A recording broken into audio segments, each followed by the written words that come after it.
കാനഡയിലൊക്കെ ജീവിക്കുന്നവർ നല്ലൊരു ശതമാനം ആളുകളും ഹസ്ബൻഡും വൈഫും ജോലി ചെയ്യുന്നവരായിരിക്കും. അപ്പം ഒരാളുടെ ശമ്പളം തന്നെ മോർഗേജിന് പോകും, ശരിയാണ്, മറ്റേ ഒരാളുടെ ശമ്പളം കൊണ്ടാണ് ജീവിക്കുന്നത്. അപ്പോൾ പെട്ടെന്ന് ഒരാൾ വേർപെട്ട് പോയാൽ മറ്റേ ആൾക്ക് ഈ ഫൈനാൻഷ്യൽ ബർഡൻ താങ്ങാൻ പറ്റുന്നതിനും അപ്പുറമായി മാറും. എപ്പോഴും ഒരു ഫിനാൻഷ്യൽ സെക്യൂരിറ്റി ഉണ്ടാവണം നമ്മുടെ ഫാമിലി മുമ്പോട്ട് പോകുമ്പോൾ. അത് രണ്ട് പാർട്ട്നേഴ്സിനും ഉണ്ടാവാം.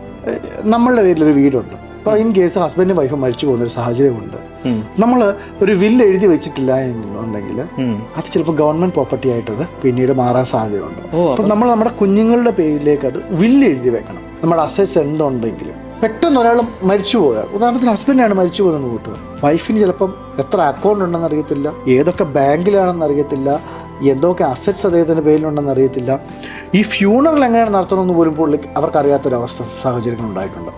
ഞാൻ പ്ലാൻ ചെയ്യുന്നത് ഒരിക്കലും എനിക്ക് വേണ്ടിയല്ല. ഇൻ കേസ് എനിക്കെന്തെങ്കിലും സംഭവിച്ചാൽ എന്നെ ഡിപ്പെൻഡ് ചെയ്ത് ജീവിക്കുന്നവർ അവർ സേഫ് ആകുക എന്നുള്ളൊരു ഉദ്ദേശമാണ്. കാരണം ഞാൻ അവരെ അത്രയും സ്നേഹിക്കുന്നു.